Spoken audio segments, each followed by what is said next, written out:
Doctors, nurses, piano players, maids. But they're all ghosts. Today, we're diving into 3 of America's most haunted sites, from the shadowy depths of a sanatorium's body chute to a ghost that might actually tuck you into bed. So, if you're ready to meet the ghosts who never left, hold tight, this is going to get dark. Beverly Hills, the place where everyone's rich and good looking? No, you unfortunate soul, today we'll be talking about the opposite.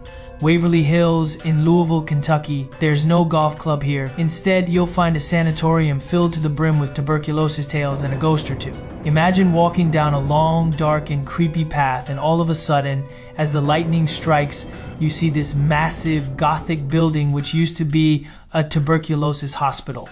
You enter through 2 large wooden doors, and a couple of steps away, you find a chute.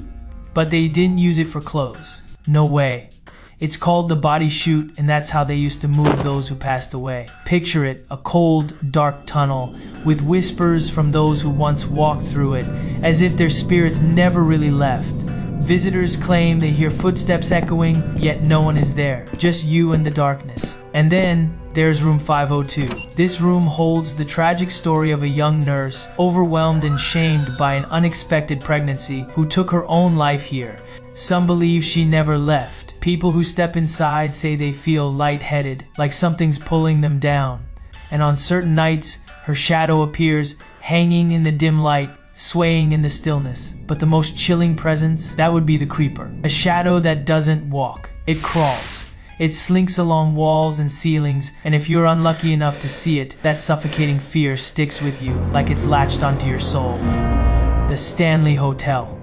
Recognize this place? It's the very hotel that inspired Stephen King's The Shining. You don't have to stay here long to feel the eerie presence that hangs in the air. Let's start with room 217, where Stephen King himself stayed. Guests report seeing the ghost of Elizabeth Wilson, a housekeeper who's been on duty since 1911, despite passing away in the very same year. She's been known to tuck people in, fold their clothes, and sometimes lock them out of their room. But she's not always so nice. The room gets bone-chillingly cold and comfortable enough that people bail out in the middle of the night. Then there's the concert hall, where guests claim to hear piano music echoing, but in an empty room. And if you linger too long, you might meet Paul, a former employee still enforcing curfew. He has been known to whisper, "Get out," to anyone overstaying their welcome. Not exactly the welcome wagon you'd hope for, but the saddest spirit of them all?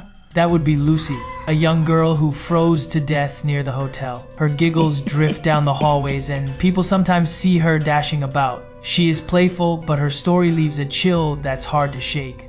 The Myrtles Plantation, St. Francisville, Louisiana. Many say the Myrtles Plantation is the most haunted house in America. And with stories like these, it's not hard to see why. The plantation's most famous ghost is Chloe, a young enslaved woman who was hanged after poisoning the plantation owner's family. Dressed in a green turban, she wanders the grounds with a sadness that's palpable. Sometimes you can hear her crying or feel her watching you, trapped in the place where her life ended.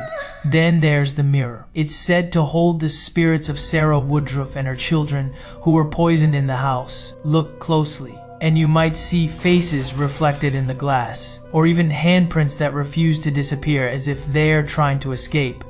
As if that's not enough, the house itself is rumored to have witnessed 10 mysterious disappearances. While only one is confirmed, visitors report footsteps in empty rooms, whispers in the dead of night, and shadowy figures dressed in old-fashioned clothes. The Myrtles doesn't just feel haunted, it's alive with the energy of its tragic past. With places like these, it's not just about what you see, it's about what you feel. Would you spend the night knowing the spirits might still be there, watching and waiting? Let me know in the comments, and a spooky Halloween to everyone.